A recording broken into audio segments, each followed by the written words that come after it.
May tanong sa akin. Good day po, Boss Ray. Tanong ko lang po, kung labag ba sa batas yung di nila binabasa sa harapan mo yung terms and conditions? Bago ka po mag-loan ng item or cash, kailangan po ipaliwanag muna nila ang mga terms and conditions. Lahat sa customers nila para maintindihan lahat. Kung may mga iba pang charges. Alright, napakagandang mensahe po nito. Pero bago ho natin sasagutin, imbitahan ko ho muna sana kayo na pakisuportahan po sana aking mga social media accounts sa YouTube, Facebook, and TikTok. Okay, dito po sa ating video, alamin po natin kung paano ba talaga ang dapat gawin, no? Yung sa tamang pagpapautang. Okay, alamin po natin kung ano ba yung nakakasakop na batas po dito. Pero bago ho yan, disclaimer po muna. Hindi po ako abogado. Ako po'y maniningil. Lahat po na sinasabi natin sa ating mga video is based on my experience at syempre po sa ating pong pagsasaliksik at pagtatanong sa mga kaibigan po nating abogado. At isa pa po, hindi ko po kinukonsinte ang hindi pagbabayad ng utang dahil ang utang ay responsibilidad at obligasyon na dapat po nating bayaran. Ang hindi po ako pabor ay doon sa maling pamamaraan ng pautang at maling pamamaraan ng paniningil. Sagutin po natin yung pinadala nyo pong mensahe. Okay, so ang tanong nyo nga is kung labag ba sa batas o yung hindi nila binabasa sa harapan mo yung terms and conditions, no? At kasi kailangan na malaman at may paliwanag doon sa mga kliyente nila, no, yung terms and condition para maintindihan kung may iba pang mga charges. Tama po, no? Actually, ang nilalabag po nilang batas diyan is yung the Truth in Lending Act. Kasi napaka-importante po ng batas na yun. Kaya nga ho batas yun eh. Okay? Ito sasabihin ko sa inyo pumunta ho kayo sa lahat ho ng branches po ng bangko, makikita nyo po yun nakapaskil. Nakakwadra pa. So, ibig sabihin po, importante siya. Pero itong mga bugo katabusadong online lending apps, hindi ho nila ginagawa ito. Okay. Ano po ba yung The Truth in Lending Act? Okay. Sa The Truth in Lending Act po kasi, importante na fully disclosed po, no, sa kanilang mga kliyente o sa mga nanghihiram sa kanila, yung magiging obligasyon po nila. Okay, tama po kayo, lahat ng charges, no? Pero dapat po kasi diyan ganito, no? Pagka po kasi nag-apply, online po ito kasi ola nga itong mga bugok na to eh. So, pag nag-apply po kayo diyan sa mga yan, no? So, manghihingi ng access yan, no? Kayo naman, pag binigyan nyo ng access, kasi para matuloy yung application, ayan na, nanakawan na kayo ng detalye. So, may sablay na kagad sila. Yung sa Data Privacy Act natin, kasi bawal na bawal po yun. No? Pag wala pong pahintulot, no, nung kliyente, hindi ho nila dapat yung kinukuha. Sila hindi ho ninanakaw agad yun. Especially po, yung mga nasa contact list, kasi po, ginagamit po nila itong collateral pag hindi po nakabayad sa kanila yung kanilang kliyente. Okay, so isa yun, Number 2 po, okay? So, habang nagpi-fill out pa lang po kayo dyan at nailagay nyo na yung inyong cellphone number at nakita nila po na itong cellphone number na to is connected sa e-wallet, naku po, ayan na. Padadala na ho kagad ng pera yan. Okay, eto ho may nabalitaan ho kasi ako na kasi nga merong mga nagme-mensahe sa atin na meron daw silang utang, pinadadalan sila ng kumbaga ng mensahe na may utang sila pero wala naman sila na-receive. Ito raw po ang ginagawa ng mga bugok. Kahit hindi po connected sa e-wallet, yung inyong number padadalan daw po ng pera. Pero so sa system po nila pinadala ng pera. Ang mali ho doon sa system nila, dapat yun inaalam kung nag-push through. Okay? Sa kanila ho hindi. Basta ho nagpadala, yun na yun. Nakita nyo kawalang yan? O di po ba? Ito pa ho. So padadala na kagad yung pera. Paano nyo malalaman ang obligasyon ninyo kung padadala kagad kayo ng pera? Di po ba? Diyan ho pumapasok yung The Truth in Lending Act. Okay? Kasi ho, napaka-importante po sa batas na yon, no, na sinasabi dapat well-informed at naiintindihan po. Okay? Nung nanghihiram, yung kanya papasuking obligasyon. Meaning, alam po niya kung dapat magkano yung na-approve sa kanya. O, bakit ho ganun dapat? Kasi ho, sa mga online po, no, may calculator yan o meron silang requested amount. Let's say, for example, 10,000. Okay. Eh dahil nga hindi nagki-credit investigate, nagbe-verify at nag-evaluate yung mga bugok na yan, shotgun approach po ang ginagawa. So sisimulan kayo sa mababa, pataas ng pataas yan. Ganyan yung mga bugok na yan. Simulan ka 1,000. Pag nabayaran mo, gagawin 1,500. Pag nabayaran mo, gagawin 2,000. No?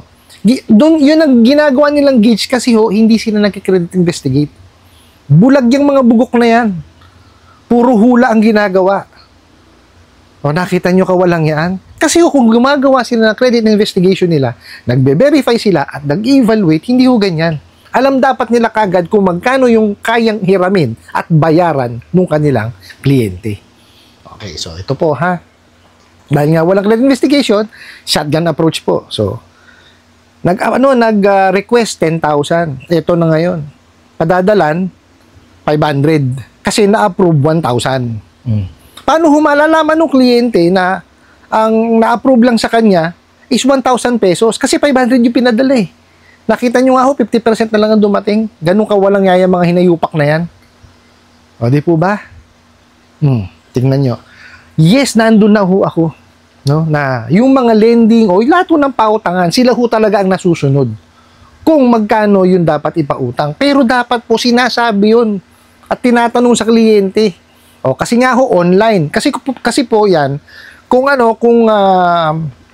traditional na pamamaraan, okay, kagaya na po sinasabi nyo rito na babasahin sa harapan. Eh, hindi nga ho online eh. Okay? Masyadong pinadali ng mga bugok eh. Okay, so ola sila. Dapat ho yan nakasulat dun sa app. No, na the only amount that we can approve you as of this moment is 1,000 pesos. Are you going to accept it or not? Oh. Pag meron doon, yes or no. Pag sinabi nyo no, tapos na ho dapat ang transaksyon. Okay?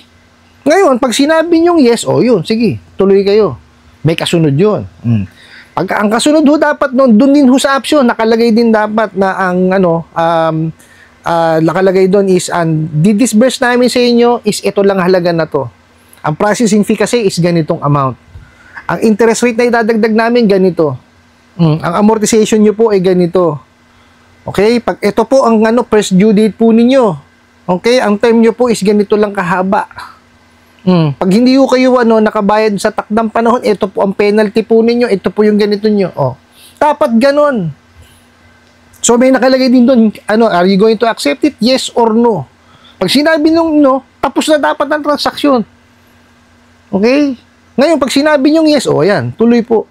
And then, pagkatapos na nun, ang kasunod ho nun, pirmahan na po ng kontrata, ng loan contract. Okay, may 3 pong pamamaraan yan. Ulitin ko, yung pagpirma. Kasi nga ho, meron na tayong e-commerce law. So, sa e-commerce law po natin, pinapayagan na po dyan yung digital tsaka electronic. Okay, yung electronic po na sinasabi, yun yung click to accept. Tapos yung digital, ito po yung cellphone ninyo, pipirma kayo. Tapos yung pangatlong pamamaraan, yung usual po na gamit nyo ballpen, yung physical kayong pipirma. Okay, so ganun po dapat. So pagka nag-agree kayo do sa full disclosure ng utang, susunod po niyan is yung kontrata na po, yung loan contract. Kailangan pinipirma nyo at ina-agreehan ho ninyo. Okay, kasi ho, ayon po sa batas natin, pag po ang utang ay wala kayong agreement, hindi kayo nag-agree, ay wala ho yun. Hindi ho siya valid. Ayon ho sa batas natin yun, ha? Nakita niyo ho kawalang yan ang ginagawa ng mga yan? Ano ginagawa? Padala lang ng pera, di ba? Tapos pipilitin kayong magbayad nang wala naman kayong idea kung paano nyo babayaran. Kasi ho ganito namang yan. Kaya ho ayaw gawin niyang ng mga bugo katabusadong online lending app, sundin yung sa The Truth in Lending Act. Kasi po walang mangungutang sa kanila. Okay, pag nalaman ho na 1,000 po ang na-approve, 500 lamang po ang di-disburse, sino hong luko-luko ang papayag nun? Tapos magbabayad kayo 1,500. Sige nga ho, di ba? Di walang manghihiram sa kanila. Tsaka po pagka nalaman, na ang interest ay ganitong kalaki, tapos 7 araw lamang, abay, sino hong luko-luko talaga kukuha nun? Di ho ba? Hindi ho tumutulong yung mga bugok na yan, nanggigipit.